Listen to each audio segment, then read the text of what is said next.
Hello everyone and welcome back for some more Drag Race gossip, secrets and drama. So I'm back for another Roscoe's recap, and this viewing party was for All Stars 9 episode 8. And the guests this week were Scarlet, Envy and Angeria Paris Van Michaels. Today we're going to be talking about Angeria revealing an unaired harsh critique from Michelle on All Stars 9, Scarlet addresses rumours of behind-the-scenes tension on UK vs The World 2, and Naysha reveals that the other queens were banned from talking to her during the promo on her original season. All that and more coming up in today's video, so let's get started. So they started off with Naysha asking Angeria if she always knew that she wanted to come back for All Stars, or was it a decision that she juggled with? Angeria said she always knew she wanted to come back, and in fact, Angeria was asked to do All Stars 8, but she said no because she felt like it was a bit too soon, but she told the producers to keep her in mind for the next All Stars. And then later, Angeria sent a message to the producers and told them not to forget her for All Stars 9. And Angeria said, quote, "I believe closed mouths don't get fed, closed books don't get read," and everyone clapped. Angeria followed this up by saying that there are so many queens who say that they want to go back to All Stars and they complain that they don't get asked. But then Angeria always says to them, quote, "Well, did you express interest?" And she joked that there are now 50,000 Ru girls, so you can't expect them to know you want to come back to All Stars unless you tell them. They moved on, and Naysha said that because it's a non-elimination season, there's little drama, and the only drama there has been is about snipping, especially Angeria and Roxy snipping each other. Naysha asked Angeria if she considered snipping Roxy again rather than Gottmik. Angeria said she knew she wasn't going to snip Roxy because Roxy had the opportunity to snip Angeria that week when Roxy turned around and turned her back during the snipping and landed on Angeria, but she changed her decision. So Angeria knew she couldn't snip Roxy because it would have been a, quote, "real ass hoe move," but everyone would have lived if Angeria had snipped Roxy and it would have made great TV, but she just couldn't do it. And the reason she chose Gottmik to snip was because Gottmik had snipped Angeria in the past, but also Angeria did take on board what everyone had been saying about snipping someone with the same number of badges so that they can't catch up. And apparently everyone had been talking about this strategy all day, which is why Angeria ended up doing it. Naysha then asked Angeria if she really believed in this strategy or was it full BS. Angeria said she didn't think it was full BS, and she did agree that it's better to stop someone catching up because it gives you a better chance of being in the final 3, and if someone is already in the lead, snipping them won't stop them being still in the lead. Angeria also said when Plastique originally told everyone about this strategy, Angeria had honestly never thought about it that way, and she thought that it was, quote, "kind of smart." There was then a VIP member question for Scarlet, which was about her time on UK vs The World Season 2, when Hannah Conda picked Scarlet's lipstick, and Scarlet didn't seem to believe Hannah's reasoning for picking her lipstick. And the question was whether Scarlet wanted to, quote, "swing on Hannah in that moment," or in other words, hit her. Scarlet laughed and said, quote, "I think I got exactly what I wanted out of that moment with Hannah, and they all knew what was actually going on, and Scarlet just wanted to put that out there, but no, she never thought about punching Hannah in the face." Caramel then asked Angeria if she wanted to, quote, "swing on Roxy," when Roxy originally landed on Angeria to snip because a lot of people were saying that they didn't believe that Roxy didn't know where the queens were standing in the lineup. Angeria said the only reason she thinks Roxy did know where the queens were standing was because Angeria was, quote, "screaming and yelling at Roxy saying, quote, "I'm right here, don't do it." And it was implied that Roxy must have heard where Angeria was standing because she was yelling so loudly, but Roxy still maintained that she didn't know where anyone was standing. They then moved on and they asked Scarlet if she would ever come back for another All Stars, but Scarlet said that people who come back more than 3 times usually don't get that well received. And so far, Scarlet feels like she's been well received on all of her seasons and she doesn't want to ruin that. Patty then joked that what Scarlet was really saying was that, quote, UK versus the world was rigged. Naysha then said, speaking of that, there was a VIP question which was, can Scarlet spill any tea on that clearly rigged finale of UK versus the world season 2? Just for those of you who didn't watch UK vs. the World Season 2, Marina Summers from Drag Race Philippines was a favourite to win and she had done very well throughout the competition. But she was eliminated in the finale episode and didn't make it to the final 2, which a lot of people were surprised by. And the final 2 were Hannah Conda and Tia Coffey, with Tia ultimately winning the season. Scarlet said, quote, I was shocked, I'll be honest. I'm not a producer, so I don't know what was going on, but I will say Miss Marina Summers has a very bright future ahead of her, and everyone cheered.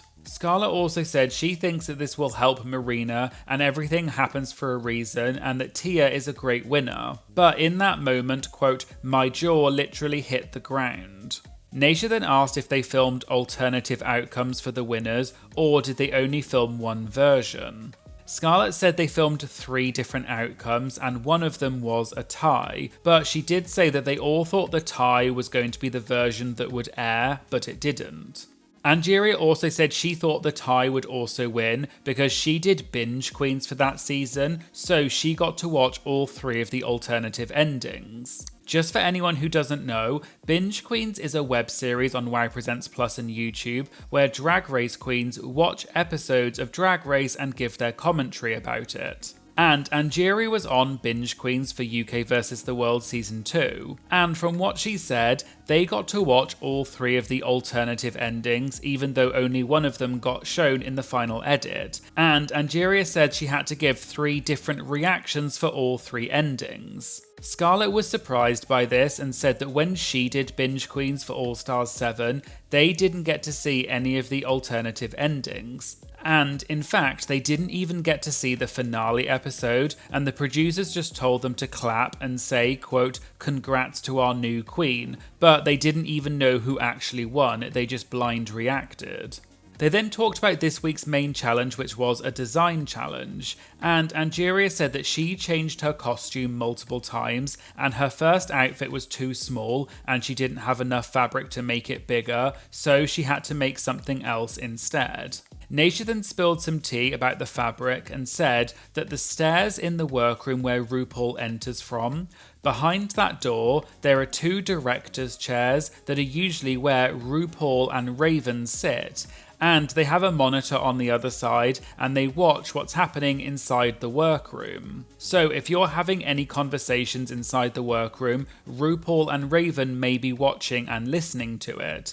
And a lot of queens don't know about this, including Angeria, who said she'd never heard that before. Naysha also said right next to the 2 directors' chairs there's a huge bin of fabrics and, quote, there may have been a contestant or 2 who have gone to that bin and got more fabric. And because what happens is that the entire Drag Race set goes into storage after each season, so any fabric that gets left over after each season also gets put into storage and gets put into that huge bin of fabric. And Naysha joked that she may have accidentally, quote, effed it up for other queens now because they might now take that bin away. They then watched the runway for this week and everyone cheered for Angeria's look. Angeria explained that she made that outfit in about 2 or 3 hours because she was so, quote, indecisive and kept changing her ideas and wasting time. And so she just ended up deciding to make a silhouette that she'd made before. Batty joked that Angeria also made Chanel's outfit too, but Angeria clarified that all she did was sew the front and back of the dress, but Chanel did everything else. They then talked about Plastique's look and how amazing it was, and Naysha said that she was gagged when Michelle mentioned the lining of the outfit. Naysha then explained that the judges are sitting so far away from the stage, there's no way that the judges can see that amount of detail from so far away. But what happens is that because the queens are mic'd, the producers are always listening, and so if a queen says something in the workroom, the judges will get told to talk about it in their commentary. Naysha gave an example and said that when she was on the show, backstage, she once said, quote, "This hair, I'm not sure it's giving rock, I feel it's giving Dolly Parton." And then later on the main stage, Michelle's exact words were, "This hair is giving Dolly Parton." And Naysha joked and said, quote, "You effing B," and that they're always listening. Angeria then said, quote, "You do have to be careful about what you say." Naysha explained that on All Stars 8, Candy Muse came up with a trick that she taught to the other queens, which was, if you wanted to say something without the producers hearing, the queens would just keep tapping their mics on their outfits while they were speaking because it distorts the sound. But the producers got angry and yelled at the queens to stop doing it. There was then another VIP member question, which was about the waiting period between filming a season and then waiting for the season to premiere, and is it different for the Queen's original seasons versus All Stars? Angeria said it was different for her because on season 14 they only had to wait for about 6 months between filming and airing, whereas for All Stars 9 they had to wait about a year. And Angeria joked that she, quote, almost forgot that she was on the season because it had been so long. And on her original season, you get to keep the momentum because they filmed the promos about 3 months after filming, and then 3 months later, the show aired. Whereas this time for All Stars 9, they didn't film the promos until almost a year later, so you, quote, kind of lose the momentum and you pick it back up. Naysha then explained how the promos work and said that how it works now is that you film the season and then production comes up with a theme and then months later they'll tell the queens what the theme is and the budget and the queens then come and film the promos. So for All Stars 8, they wrapped filming in August and then in November they shot the promo. However, when Naysha was on her original season, which was season 8, the way it worked was they filmed the first episode and Naysha was eliminated. Then, the very next day, they shot the promos and the Meet the Queens. And at that time, Naysha was the only queen who had been eliminated because they'd only just filmed the first episode the day before. And during the filming of the promos, Naysha was in the same room as all the other queens, but the queens were not allowed to talk to her because she had been eliminated. Then, during the Meet the Queens, they asked questions like, quote, "Tell us, why do you win?" And Naysha knew that she had been eliminated, but she had to answer all of these questions. And she had been, quote, bawling her eyes out hours before, and now she had to serve charisma, uniqueness, nerve, and talent.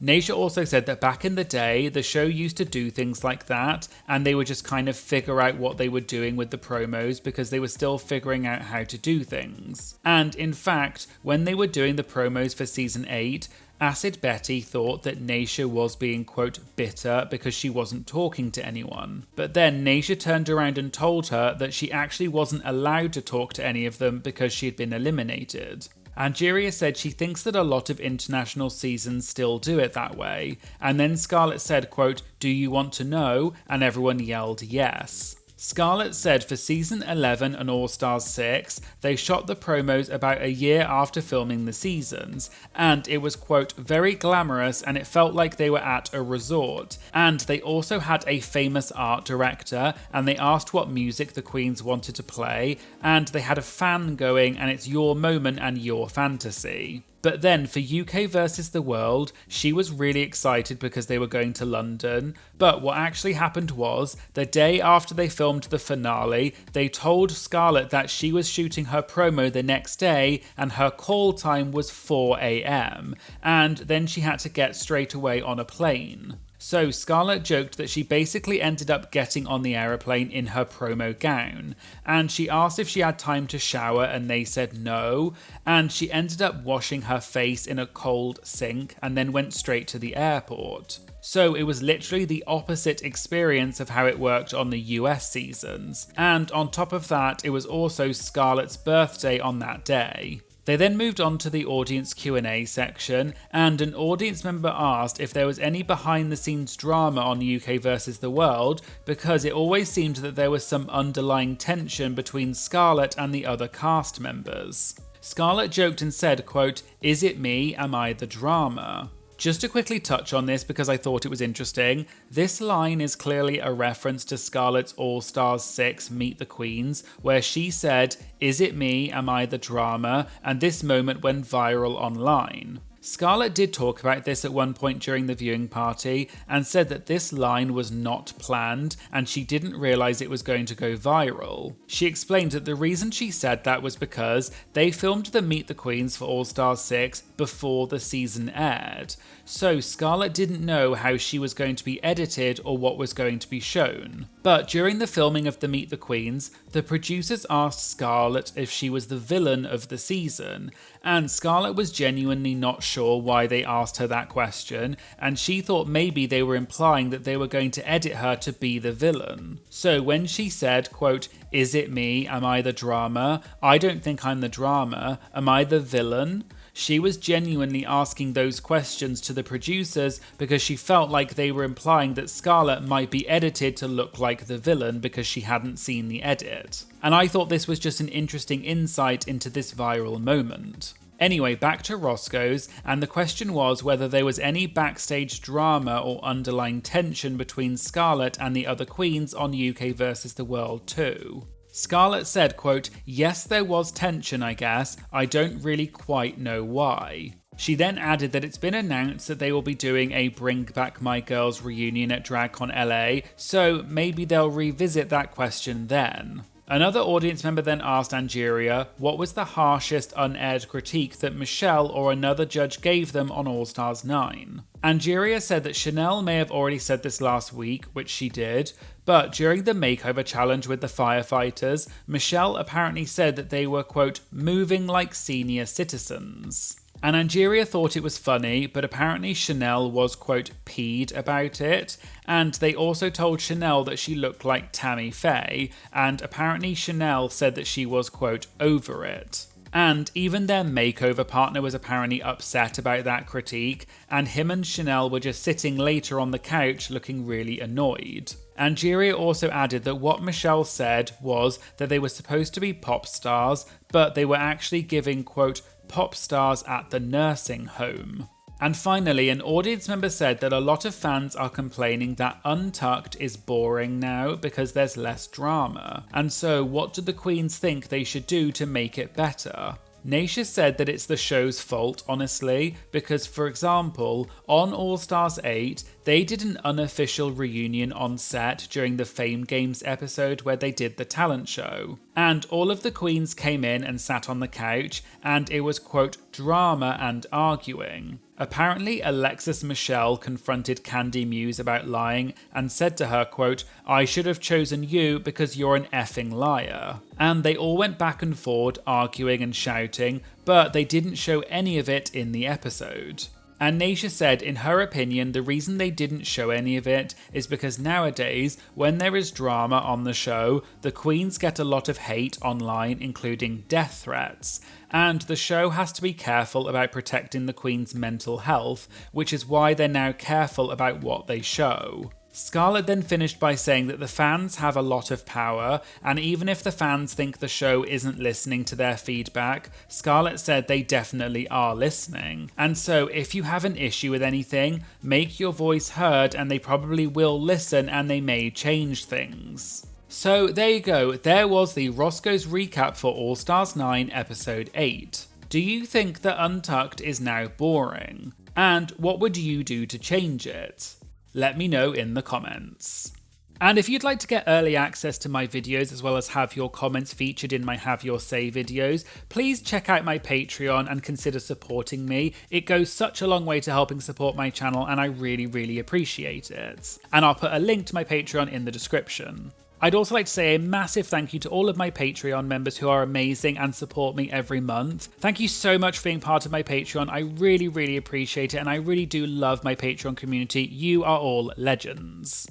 If you liked this video, please remember to like and comment on the video to help tell the algorithm that this is a great video. And make sure you hit the subscribe button because it really does make such a big difference to my channel. Thank you for watching and I hope you'll join me again in future videos. Thank you, bye!